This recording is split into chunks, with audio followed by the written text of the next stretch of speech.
Allez, salut tout le monde et bienvenue pour cette nouvelle Starship Update, l'émission qui vous résume tous les progrès du programme Starship. Dans ce nouvel épisode, le B11 déménage, SpaceX dévoile des images inédites de son Raptor V3 et effectue de nouvelles opérations de maintenance sur le pâtir du Starship, le fameux étage 0.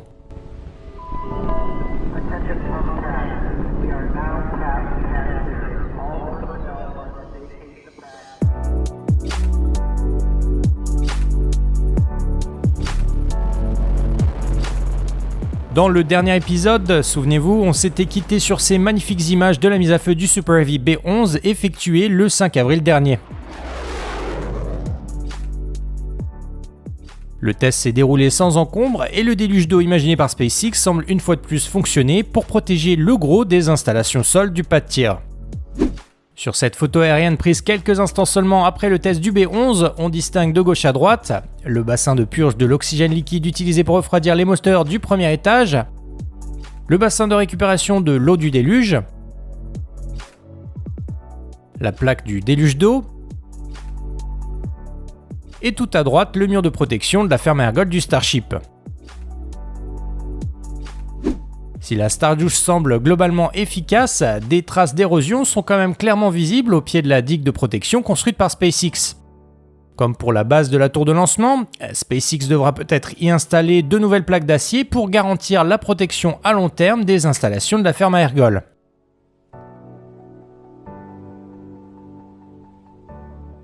Toujours sur le pâtir orbital, SpaceX a aussi repris les travaux autour des installations des GSE, ces énormes réservoirs utilisés pour stocker le méthane, l'oxygène et l'azote liquide utilisés à chaque test du Starship. Le 9 avril dernier, les équipes du site de lancement ont démonté plusieurs conduites du système d'aération anciennement reliées au bunker de communication du site de la ferme à ergols.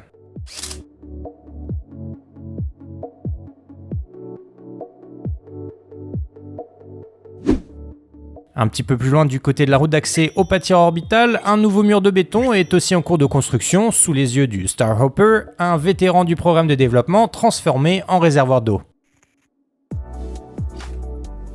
Entre-temps, toujours sur le site de lancement, SpaceX a aussi installé 3 nouveaux vaporiseurs verticaux.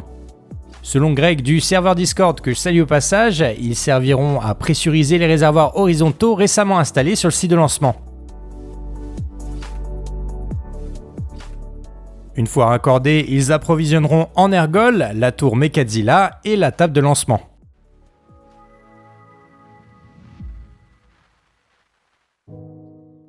Après le succès de la mise à feu à 33 moteurs du booster B11 organisé le 5 avril dernier, SpaceX a entamé de nouveaux travaux de maintenance sur l'OLP, la table de lancement du Starship.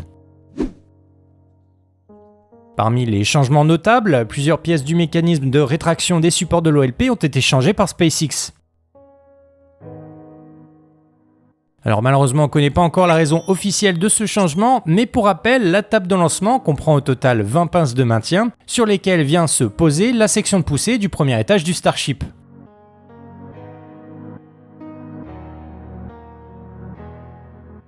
A noter aussi que pendant la nuit du mercredi à jeudi, la porte du Booster Quick Disconnect a été démontée par SpaceX.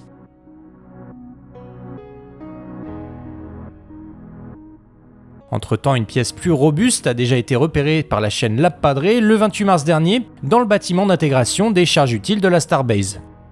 La nouvelle porte du bras de ravitaillement sera fort probablement remplacée avant l'organisation du Wet Dress Rehearsal et le retour sur le pâtir du booster B11.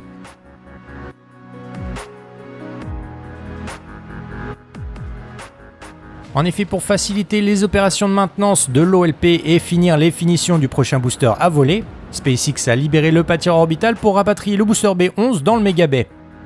Le 7 avril au petit matin, les chopsticks de la tour de lancement se sont mis en place autour du premier étage. Une fois les bras bien positionnés, les stabilisateurs verticaux des chopsticks sont ensuite venus saisir le fuselage du prototype.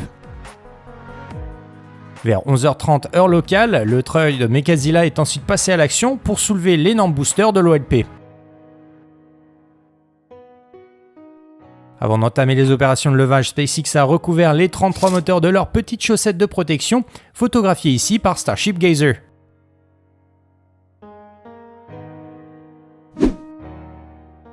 En tout et pour tout, il n'aura donc fallu que 3 petits jours à SpaceX pour placer le B11 sur l'OLP, tester ses 33 moteurs et ensuite désassembler le prototype du pas de tir. Contrairement au booster précédent, le B10, le booster B11 a fait sa mise à feu statique sans son extension. Avant d'organiser la répétition générale de lancement de l'OFT4, SpaceX devra donc installer l'anneau du hot staging du booster B11 dans le Mega Bay numéro 1, situé pour rappel sur le site de production.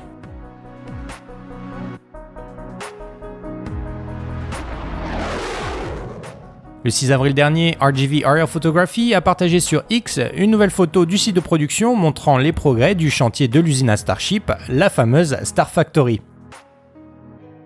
L'installation des panneaux opaques se poursuit sur l'angle du bâtiment et SpaceX continue aussi d'assembler les éléments du toit de la nouvelle extension. Toujours le 6 avril dernier, RGV a aussi partagé un plan large des 3 grands bâtiments d'assemblage du site de production. On y retrouve de gauche à droite le High Bay, le Mega Bay numéro 1 et le Mega Bay numéro 2 qui accueille pour rappel le Ship 30 dont on reparlera dans un instant. Le Mega Bay numéro 1 héberge quant à lui 4 boosters, le B11, le B12, le B13 et le B14 toujours en cours de construction. Enfin, le High Bay accueille quant à lui actuellement 2 prototypes, le prototype S31 et le prochain candidat à l'orbite, le Ship 29.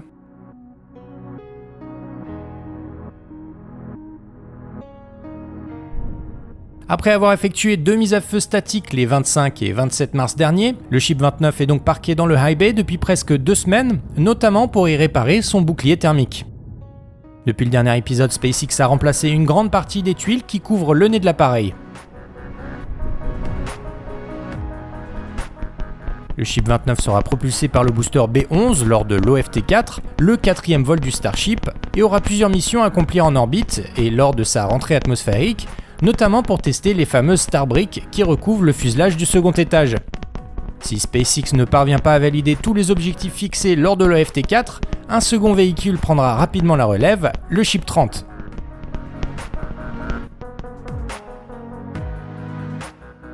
En effet, sur le site de production, SpaceX prépare déjà le successeur du S-29 pour entamer le début de sa campagne de test.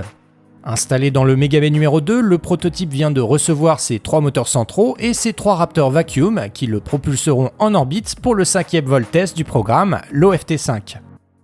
L'installation des moteurs s'est faite sur l'atelier central du Mega Bay numéro 2 entre le 8 et le 9 avril dernier.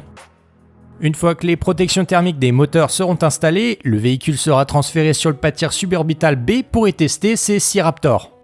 Si tout se passe comme prévu, le S-30 fera partie des derniers prototypes à faire rugir ses moteurs sur le site de lancement de Boca Chica.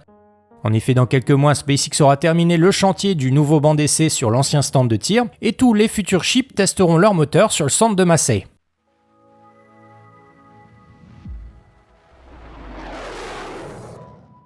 Toujours le 6 avril dernier, RGV Aerial Photography a aussi partagé 2 nouvelles images du centre d'essai de Massey. On y découvre plusieurs éléments intéressants en cours de développement, notamment le nouveau Can Crusher dont on parlait dans le dernier épisode, le carnot du futur banc d'essai dédié au ship, le second étage du Starship, les 3 sections de la rampe refroidie à l'eau qui sera installée dans la fosse, et enfin les différents éléments de la structure en acier qui protégera le déviateur de flamme en cours de construction. Combiné à 3 grands réservoirs horizontaux remplis d'eau, ce système devrait permettre de tester les moteurs des futurs ships en atténuant les dégâts causés jusqu'ici lors des allumages de leurs 6 Raptors.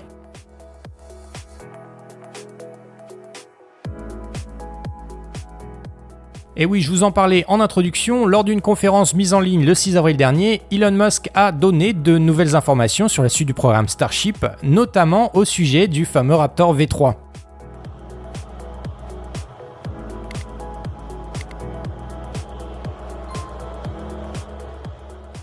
Lors de sa présentation, le patron de SpaceX a partagé 2 nouvelles images, des images inédites des tout derniers moteurs sortis des chaînes de production et en cours de développement à McGregor.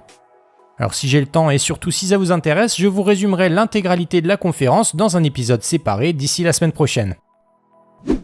Dans la nuit de mercredi à jeudi, SpaceX a aussi partagé sur X 2 superbes images d'un essai moteur une fois de plus réalisé sur le centre de McGregor. On y voit cette fois-ci un Raptor Vacuum optimisé pour le vide spatial en phase d'extinction sur un banc d'essai horizontal.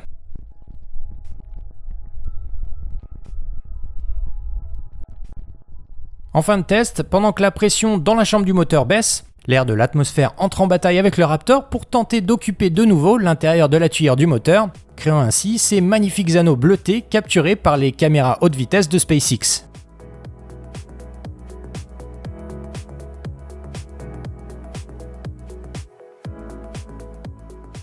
Allez, on passe maintenant à l'image du jour avec cette semaine une vidéo publiée sur le compte X de l'entreprise Starlink.